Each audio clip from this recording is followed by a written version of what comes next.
Nagsimula ang palabas sa isang babae na nagngangalang Chloe.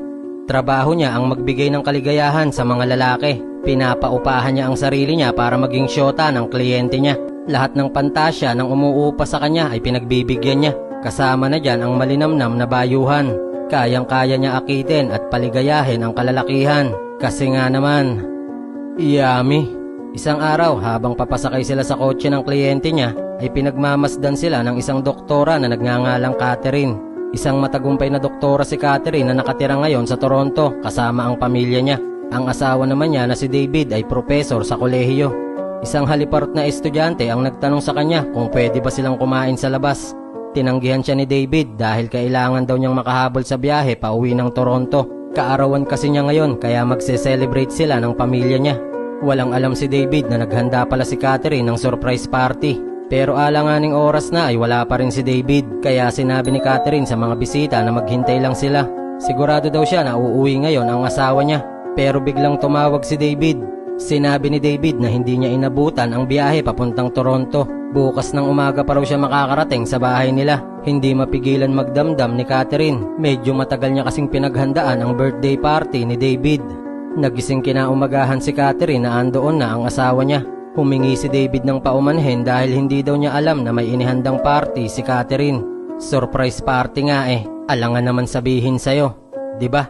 Maya-maya pa ay may nakasalubong siyang babae na nakapanti lang. Hindi niya alam na syota pala ito ng anak niya na si Michael. Papagalitan sana niya si Michael. Pero inunahan na siya ni Michael na nagpaalam siya kay David na doon matutulog ang syota niya. Bago pumasok sa trabaho si Catherine ay nakakita siya ng litrato ni David na may kasamang estudyanteng babae. Hindi tuloy niya mapigilang maghinala na nambababae ang asawa niya. Nung gabi din na yon ay nagpunta sila sa mamahaling karinderya kasama ang kaibigan nila. Medyo binobola naman ni David ang waitress. Na bad trip tuloy si Catherine kaya nagpunta na lang siya ng banyo para magpalamig. Habang nasa loob ng banyo ay narinig niya ang isang babae na umiiyak. Binigyan niya ito ng tissue at sinabi niya na magiging maayos din ang lahat. Paglabas nila ay nakita niya si Chloe na ibang lalaki na naman ang kasama. Customer kumbaga. Habang nasa daan pa uwi ay nagtanong si Catherine kung sinadya ba ni David na hindi umuwi nung birthday niya. Sumagot si David na sinadya man niya o hindi wala na silang magagawa. Hindi na daw dapat pag-usapan ang nakaraan na. Lalong nagpatong-patong ang suspecha ni Catherine sa asawa niya. Habang nasa opisina ay nakita ulit ni Catherine si Chloe na papunta sa hotel. Pinuntahan din niya ang hotel para hanapin si Chloe. Nakita siya ni Chloe at agad siyang nilapitan nito. Alam na ni Chloe na may kailangan si Catherine. Kaya sinabi ni Chloe na ngayon lang siyang magkakaroon ng babaeng kliyente. Sumagot si Catherine na pakiramdam daw kasi niya ay nambababae ang asawa niya. Inupahan niya si Chloe na akitin si David. Pinuntahan ni Chloe kinabukasan ang coffee shop na palaging tinatambayan ni David. Nilapitan ni Chloe si David para humiram ng asukal. Nagkatitigan sila at nagkangitian. Nung araw din na yon ay nagkita ulit si Chloe at Catherine. Kinuwento ni Chloe na nilapitan daw siya ni David. Pero nagkwentuhan lang daw silang dalawa. Medyo natuwa si Catherine sa ibinalita ni Chloe. Sinabihan niya si Chloe na makipagkita ulit ng isa pang beses kay David. Kinagabihan ay nakita niya si David na natutuwa sa kachat niya. Pinuntahan naman niya ang kwarto ni Michael. Pagdating niya sa kwarto ni Michael ay nakita niya na nakikipaghiwalay na ang syota ni Michael sa kanya. Biglang nakita ni Michael na nakasilip sa pinto ang nanay niya. Kaya pinagdabugan niya ng pinto si Catherine. Sinabi ni Catherine kay David na iniwanan si Michael ng syota niya. Sumagot si David na huwag mag-alala dahil sigurado siya na magiging maayos si Michael. Medyo naambunan ang lupain ni Catherine habang nag-uusap sila. Magpapahukay sana siya kay David pero sinabi ni David na marami pa siyang gagawin. Sakit nun. Kinaumagahan ay nakatanggap siya ng mensahe mula kay Chloe. Inaaya siya nito na makipagkita sa kanya. Pagdating ni Catherine sa karinderya ay sinabi niya kay Chloe na huwag nang makikipagkita kay David. Nai-insecure lang daw siya dahil tumatanda na siya. Pero biglang sumagot si Chloe na nagkita sila ni David at sabay silang nananghalian. Tapos ay nagpunta sila sa isang pasyalan na walang ibang tao. Nagkatitigan daw sila at biglang nagtanong si David kung pwede ba niyang halikan si Chloe. Nagkatukaan daw silang dalawa. Bago pa man matapos ang kwento ni Chloe ay pinigilan na siya ni Catherine. Nasasaktan si Catherine sa kinikwento ni Chloe. Pero kasalanan naman daw niya dahil inupahan niya si Chloe. Sabay alis ng karinderya. Pero nakita niya na sumemplang si Chloe habang papaalis ng karinderya. Kaya tinulungan niya si Chloe na gamutin ang mga sugat niya. Nahimasmasan si Catherine kaya handa na siyang pakinggan ang buong istorya ng pagkikita ni Chloe at David.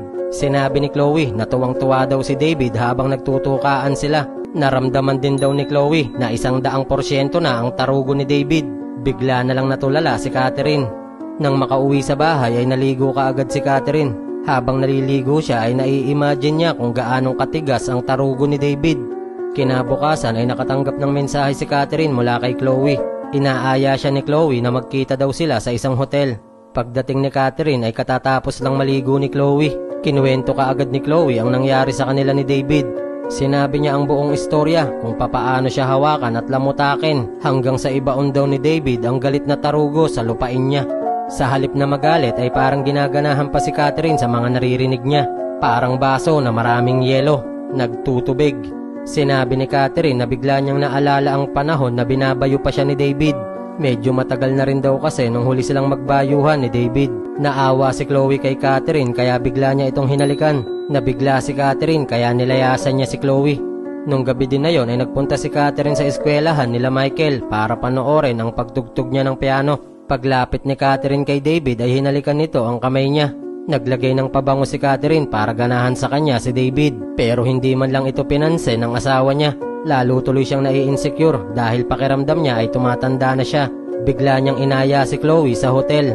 Hinubaran ni Catherine si Chloe. Sinabi niya na gawin din ni Chloe sa kanya kung papaano siya niromansa at binayo ni David. Ginawa naman ito ni Chloe.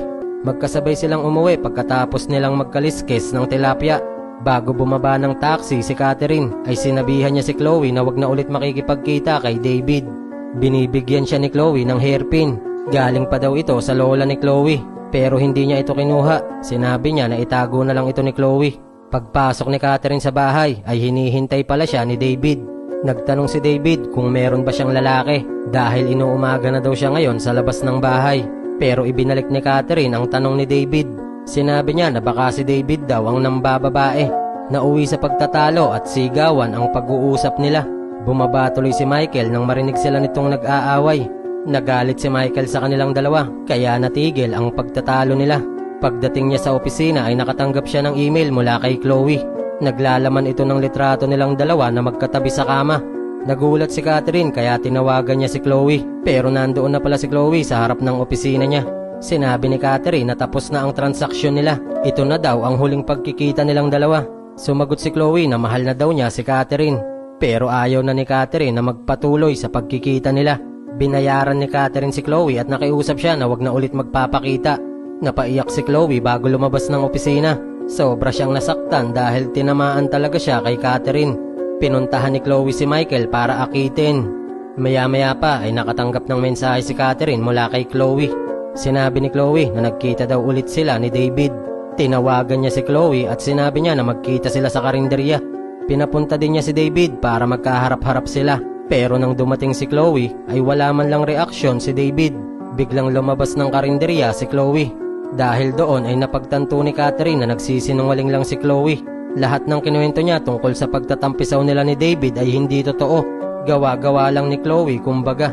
Nagtanong si David kung kilala ba ni Catherine ang lumabas na babae. Nagsinungaling si Catherine na isa daw sa mga pasyente niya si Chloe. Nagtanong naman si Catherine kung hindi ba talaga nambababae si David. Umamin si David na may mga pagkakataon na nagagandahan siya sa ibang babae. Pero hindi daw niya pagtataksilan si Catherine. Sumagot si Catherine na pakiramdam daw niya ay napapangitan na si David sa kanya. Hindi na daw siya hinahawakan ng sarili niyang asawa. Sa halip na maawa ay nairita lang si David sa mga sinasabi niya. Kaya nilayasan siya nito. Sinundan niya si David para humingi ng paumanhin. Inamin din niya na inupahan niya si Chloe para akitin si David.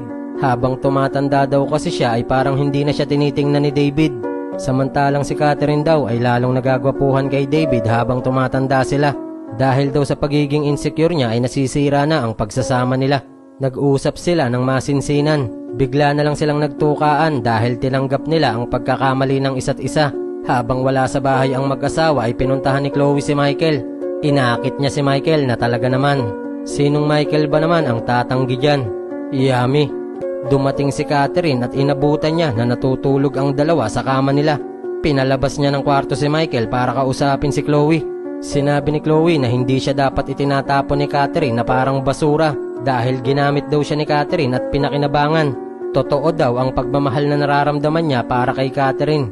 Kung ayaw daw ni Catherine na magkaroon sila ng relasyon, okay na daw sa kanya na maging magsyota na lang sila ng anak ni Catherine na si Michael.